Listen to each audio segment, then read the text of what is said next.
सुप्रभात बच्चों पिछले वीडियो में यानी पिछली कक्षा में आपने अपने नवीन संकल्प की पुस्तक से पाठ 8 मीठा फल के बारे में पढ़ा था। आपने इस कविता में यह जाना था कि एक किसान था बदलू नाम का, जो कि बेचारा किस्मत का मारा था, मतलब भाग्यहीन था। भाग्य उसका साथ नहीं देती थी। उससे भाग्यहीन कवि ने क्यों कहा? क्योंकि उस बेचारे के पास जो धरती थी वो बंजर थी। कुछ भी वह उसमें बोता था तो उस बंजर धरती में वह उगता नहीं था। वह बहुत इस कारण से चिंतित रहता था। कारण उसका जो परिवार था वह भी भूखा प्यासा यानी गरीबी की स्थिति में, गरीबी की हालत में जी रहा था। परंतु उसका एक बेटा था जो कि बहुत ही ज्ञानी था, बहुत ही समझदार था। उसने उस मिट्टी को पहचान लिया कि यह मिट्टी बंजर है, इसमें कुछ भी उगाना संभव नहीं है। उसके बाद उसने क्या की, उस मिट्टी को सुधारने का निश्चय किया और उसमें उसने मेहनत करना शुरू किया। सबसे पहले उसने वह जो मिट्टी थी, धरती थी, बंजर धरती ऊंची नीची, उसे समतल किया, हमवार बनाई, उसकी सिंचाई की और उसमें उसने कुछ खाद मिलाई।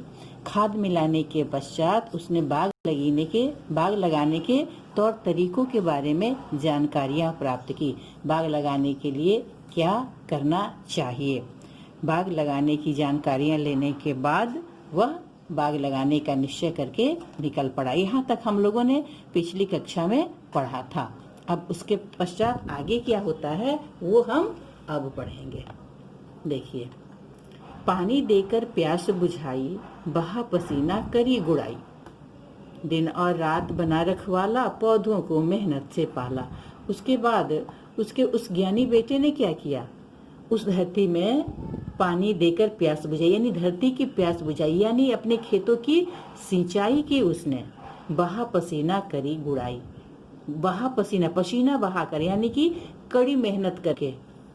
जब आप देखते होंगे, आपने अनुभव किया होगा, जब आप कोई शारीरिक परिश्रम करते हैं तो कैसे शरीर से पसीना निकलता है, तो उसी प्रकार उसने बहा पसीना अर्थात बहुत मेहनत से, बहुत परिश्रम से उसने खेतों की गुड़ाई की। गुड़ाई मतलब क्या होता है? मिट्टी को आपने देखा होगा, किसान खेत खोदते हैं उसकी मिट्टी को हल्की बनाने के लिए, ताकि मिट्टी के अंदर हवा पानी अच्छे तरीके से जा सके। खेतों की किसान गुड़ाई करते हैं, तो उसने भी खेतों की गुड़ाई की। दिन और रात बना रखवाला, पौधों को मेहनत से पाला। दिन रात वह अपने खेतों की रखवाली करता था, फसल लगाने के बाद, है ना, कि ताकि हमारे खेत सही रहें। उसने अपने पौधों को बहुत ही मेहनत से पाला था, रखवाली की थी। कितनी मेहनत की थी उसने पौधों को, ताकि अगर वह रखवाली नहीं करता तो क्या होता, जानवर आते उसके पौधों को खा जाते। तो जानवरों से बचाने के लिए उसने अपने पौधों की दिन रात रखवाली की, बहुत मेहनत से उसने पौधों को पाला। खाद डालकर छोड़ा पानी, वृक्षों पर आ गई जवानी। अब देखिए उसकी मेहनत का परिणाम क्या हुआ। वृक्षों पर देखिए उसने खाद डालकर छोड़ा पानी, उसने पौधों में खाद भी डाला। वह समझता था कि सिर्फ ऐसे मिट्टी में बो देने से कुछ नहीं होगा, इन्हें खाद की आवश्यकता है, क्योंकि जमीन बंजर थी, उसे उपजाऊ बनानी थी। उसने मिट्टी में खाद डाला, छोड़ा पानी, यानी फिर सिंचाई की। समय समय पर पौधों को सिंचाई करने की आवश्यकता होती है, तो उसने फिर से सिंचाई की। वृक्षों पर आ गई जवानी, इसकी उसकी मेहनत का परिणाम क्या हुआ? वृक्षों पर आ गई जवानी मतलब वृक्ष काफी हरे भरे स्वस्थ वृक्ष हो गए।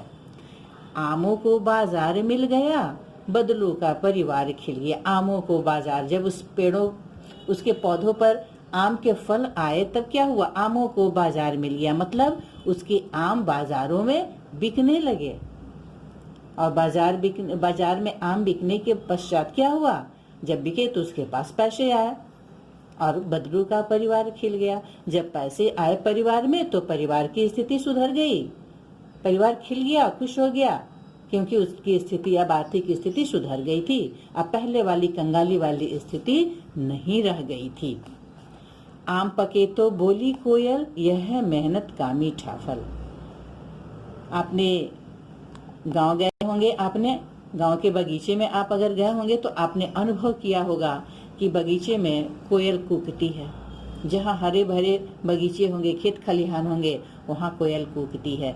अगर वह बाग नहीं लगाता तो कोयल कहाँ से आती? कोयल ने कूक कूक कर क्या संदेश दिया? कोयल ने कूक कूक कर यह संदेश दिया कि यह है मेहनत का मीठा फल। कोयल ने कूक कूक कर यह संदेश दिया कि यह बाग जो है वह मेहनत का, परिश्रम का मीठा फल है। परिश्रम का फल सदैव मीठा होता है। यह बात हमें गांठ बांध लेनी होगी।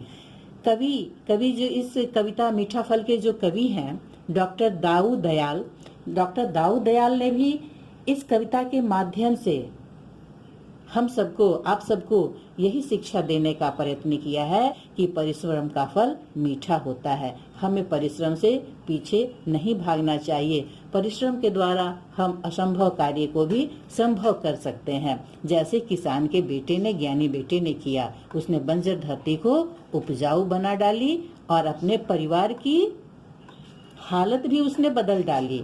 तो यह था परिश्रम का मीठा फल। तो आप पूरा कविता याद करेंगे। पिछली कक्षा में भी मैंने कहा था कि आप कविता को कंठस्थ करेंगे, साथ ही आप शब्दार्थ भी याद करेंगे। यह आपका, इस पाठ में जो शब्दार्थ दिए हुए हैं, यह आपका गृह कार्य है। शेष हम लोग अगली कक्षा में पढ़ेंगे। धन्यवाद।